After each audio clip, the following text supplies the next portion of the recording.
जय हिंद दोस्तों, मैं हूं मेजर गौरवारी और आप देख रहे हैं द चाणक्य डायलॉग्स।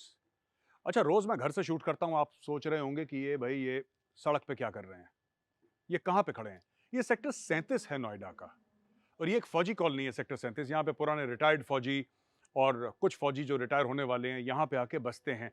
ऐसी कई छोटी छोटी कॉलोनीज हैं, और ये जो सेक्टर है ये खास है क्योंकि यहाँ पे एक खास घर है। अब आप बोलेंगे साहब, ये जो घर है जिसकी फोटोज मैं आपको दिखा रहा हूँ, जिसका वीडियो आप देख रहे हैं, ये खास कैसे हो सकता है। तो बड़ा आम सा घर है, एक नॉर्मल मिडिल क्लास घर है। ये देखिए, ये एक नेम प्लेट जिसकी लगी है, यहाँ पे लिखा है lieutenant general LS Rawat, lieutenant general Lakshman Singh Rawat. आइए, मैं लेफ्टिनेंट जनरल लक्ष्मण सिंह रावत के घर आपको ले चलता हूं, फिर मैं आगे आपको बताऊंगा कि ये हैं कौन। दोस्तों, ये लेफ्टिनेंट जनरल लक्ष्मण सिंह रावत का तो घर है, लेकिन वो थे कौन? जनरल रावत थे जनरल बिपिन रावत के पिताजी। और ये जो घर है ना, जिसके आगे उनके पिताजी का नाम लिखा है, एक्चुअली जनरल बिपिन रावत का घर है। आप देखेंगे बड़ा सादा सा घर है, और जनरल बिपिन रावत ये चाहते थे कि रिटायरमेंट के बाद यहाँ पे आके सेटल हो जाएं। इस वक्त ये घर में हैं कर्नल JP सिंह। हम कर्नल JP सिंह सर से भी आपको मिलवाएंगे और जनरल रावत के बारे में कुछ जानना चाहेंगे उनसे, और वो हमें बताएंगे कि वो कैसे थे, उनका व्यक्तित्व कैसा था। और ये बहुत जरूरी है लोगों तक ये बात पहुंचानी। और अंत में मैं बताऊंगा कि ये शूट मैं क्यों कर रहा हूं, इस शूट का पैगाम क्या है। तो दोस्तों, इस वक्त मैं जनरल बिपिन रावत सर के घर पे बैठा हूं यहाँ पे, और ये इनका घर है जो उनके पिताजी जनरल लक्ष्मण सिंह रावत के नाम पे था। तो लेफ्टिनेंट जनरल लक्ष्मण सिंह रावत के बाद ये घर जनरल बिपिन रावत को मिला, क्योंकि वो पुत्र थे, उनके बेटे थे। मेरे साथ कर्नल JP सिंह सर हैं, जो इस घर में फिलहाल रह रहे हैं। सर, बहुत बहुत स्वागत है चाणक्य डायलॉग्स में आपका सर, और बहुत बहुत धन्यवाद सर, आपने हमें मौका दिया घर में शूट करने के लिए। Welcome, thank you.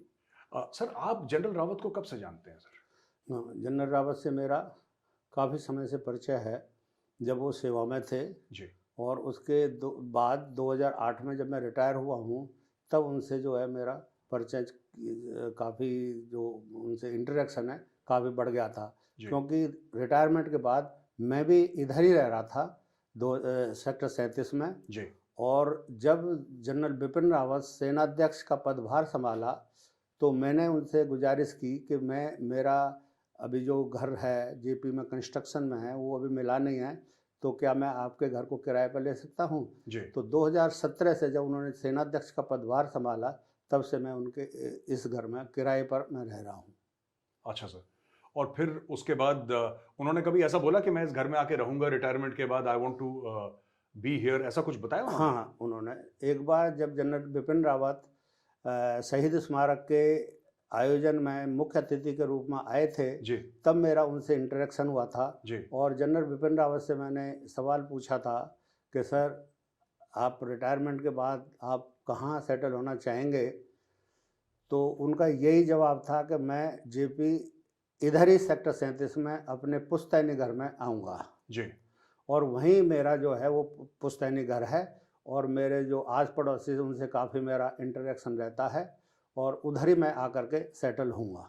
तो मैंने फिर उनसे पूछा कि सर, वो तो आप सेनाध्यक्ष रिटायर होंगे, आर्मी तो चीफ हैं। आर्मी चीफ हैं, और इस तरह से आपके लिए तो वो घर इतना सूटेबल अप्रोप्रिएट नहीं होगा सिक्योरिटी के मद्देनजर से। सिक्योरिटी के मद्देनज़र रखते हुए। तो उनका ये कहना था कि नहीं, कोई वो नहीं है, मेरी 2 बेटियां हैं, उनकी शादी हो जाएंगी, हम दोनों मियाँ बीवी उसी घर में जो है रहेंगे, और सिक्योरिटी का ऐसा कुछ नहीं है। तो सिक्योरिटी गार्ड जो है वो पीछे जो सर्वेंट क्वार्टर है उसमें वो रह लेंगे, और बड़े आराम से मैं अपना जो है रिटायरमेंट जो जीवन है उसमें ही मेरा व्यतीत करूँगा मैं, ये उनका कहना था। तो सर, बड़े सादे व्यक्तित्व के थे, मतलब कि कोई तामझाम, कोई शोबाजी, कुछ नहीं, नॉर्मल बिल्कुल? हाँ जी, जनरल बिपिन रावत बड़े सरल स्वभाव के व्यक्ति थे, बहुत ही ऑनेस्ट थे, अपराइट थे, हार्ड टास्क मास्टर थे, जो कहते थे वो करते भी थे। जी। और उस तरह से उनका आर्मी में भी नाम है, और यहाँ जो सेक्टर 37 अरुण विहार की कॉलोनी है, जी। इसमें भी उनको सभी याद करते हैं, उनके व्यक्तित्व को, क्योंकि बहुत ही सरल स्वभाव के वो इंसान थे। तो सर, इतना छोटा घर, मैं अक्सर देखता हूँ कि जो बाहर जो बिजनेसमैन है, जाहिर सी बात है उनके पास पैसा बहुत है तो वो तो महल अपने लिए बनाएगा बिजनेसमैन। लेकिन मैंने देखा जनरली इंडियन आर्मी के जनरल्स हैं generally 99% unless he belongs to a wealthy family, पीछे से कोई खानदानी बहुत पैसा है, 99% के घर तो नॉर्मल ही हैं सर, मतलब बड़े आम से नॉर्मल साधारण से घर हैं। और ये तो जनरल बिपिन रावत तो he was after army chief CDS sir. हाँ, आपने सही कहा।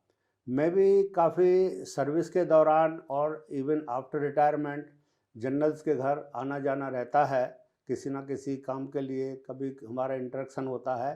तो आमतौर पर इंडियन आर्मी के ऑफिसर्स और अफसरान मिडिल क्लास फैमिली से ही आते हैं ज्यादातर सर, और बिल्कुल। हाँ, और जनरल्स के जो मैंने घर देखा है वो सिंपल और बड़े अच्छे तरीके से मेंटेन, लेकिन घर में कोई उस तरह से बड़ा महल या बंगलो टाइप का उनका रहने का कोई ऐसा उनकी इच्छा नहीं होती है।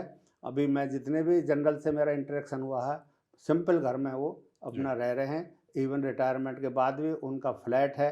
किसी का मैं गया हूँ, किसी का फ्लैट 8वीं मंजिल पर है, किसी का फ्लैट 6ठी मंजिल पर है। और जहाँ आप बैठे हैं जी ये भी ग्राउंड फ्लोर का घर है, इसमें भी इस घर के ऊपर 2 फ्लैट्स और हैं। जी, तो बड़े वो किसी और के हैं सर। हाँ, आर्मी के जनरल्स बड़े ईमानदार और सरल व्यक्तित्व वाले होते हैं। उनका कोई ऐसा दिखावा इस टाइप से जी। कुछ होता नहीं है। अच्छा सर, आसपास आप बता रहे थे एक पार्क भी है जहाँ पे जनरल रावत जब आते थे तो कहते थे मैं घूमने जाऊंगा पार्क में। हाँ बिल्कुल। वो कौन सा पार्क है सर, ये पीछे ही है? हाँ, इस घर के पीछे जो पीछे का दरवाजा वो पार्क में खुलता है जी और वो बहुत ही अच्छा मेंटेन है। जब जनरल बिपिन रावत के फादर जनरल लक्ष्मण सिंह रावत जीवित थे जी। तब उन्होंने इस पार्क को, उन्होंने भी उसका योगदान था इसको डेवलप कराने में, अच्छा और वो भी घूमते थे। और उसके बाद में उनकी डिमाइस के बाद में जनरल बिपिन रावत जब भी छुट्टी आते थे इसी में ही पार्क में वो अपना घूमते थे और शाम को और सुबह को इसमें टहलते थे।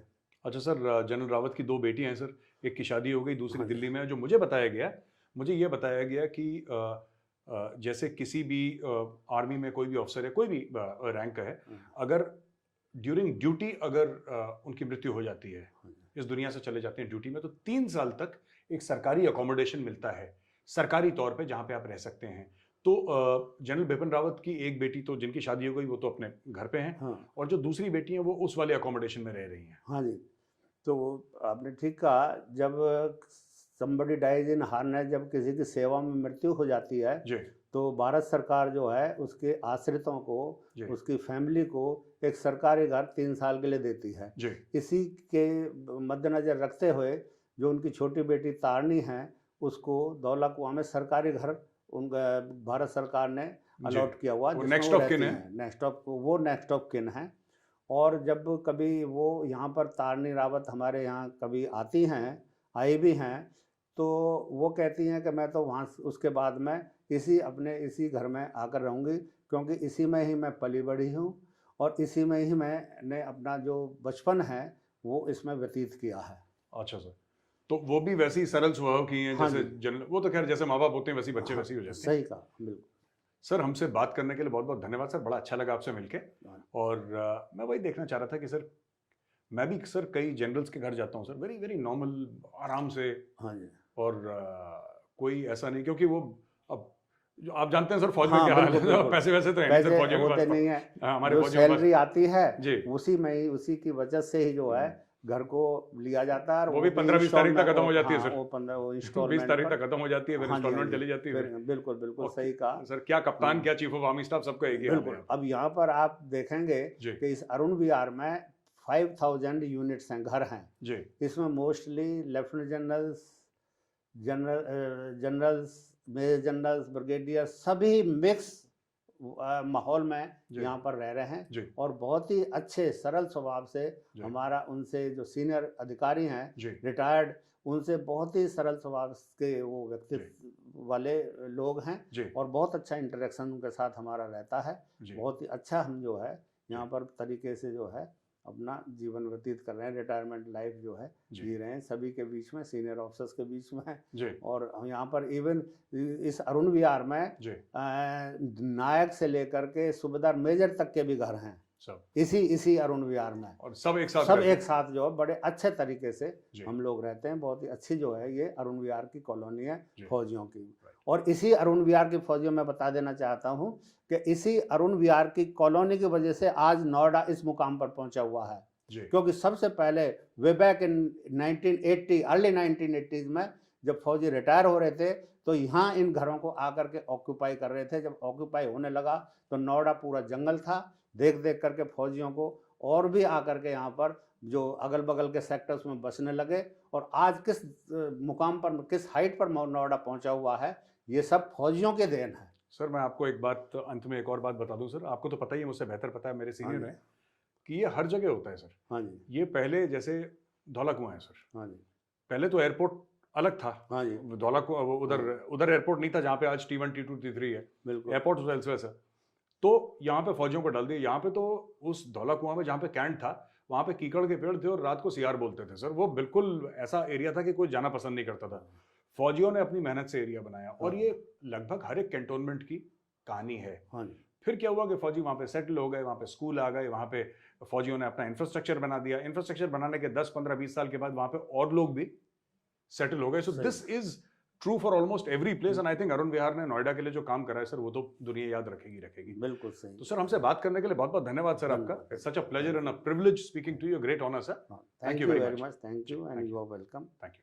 तो दोस्तों, अब हम आपको ले चलते हैं घर के बाहर और अपने दिल की 2 बातें मैं आपके साथ शेयर करता हूं। आइए मेरे साथ। तो दोस्तों, ये था जनरल बिपिन रावत का घर और मैं आपसे ये भी कहना चाहता हूं कि देखिए, लोग कहते हैं ना कि इंडियन आर्मी, कई मैं पाकिस्तानियों से बात करता हूं तो बोलते हैं साहब 71 की लड़ाई थी तो आपके पास असला ज़्यादा था, आपके पास मैन पावर ज़्यादा था। मैं उनसे कहना चाहता हूं कि ये तो ठीक है कि असला ज़्यादा था, मैन पावर ज़्यादा था, ये सब सच है, इसमें कोई झूठ नहीं है।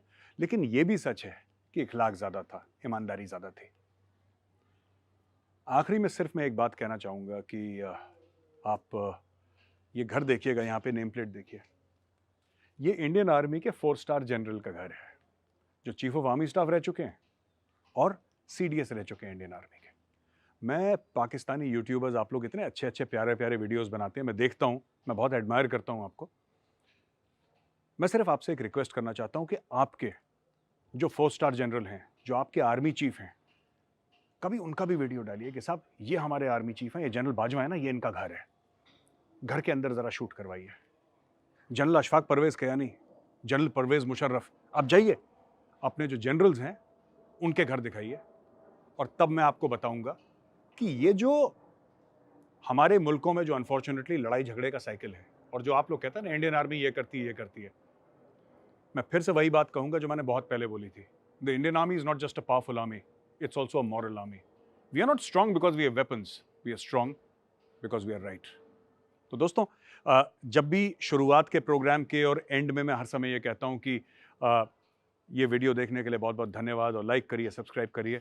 मैं आपको आज ये सब नहीं बोलूँगा, मैं लाइक और सब्सक्राइब की रिक्वेस्ट आपको नहीं करूँगा। मैं सिर्फ ये बोलूँगा कि जिस तरीके से जनरल बिपिन रावत ने अपना जीवन बिताया, या आर्मी के जनरल्स और भी हैं जिन्होंने अपना जीवन ऐसे बिताया है सादगी से, आई थिंक वो हमारे लिए, सबके लिए बहुत बड़ा सबक है। और ख़ास तौर से जो हमारे वेस्टर्न नेबर्स हैं पाकिस्तान में, उनकी फ़ौज के लिए एक सबक है। The Indian army serves the people of India.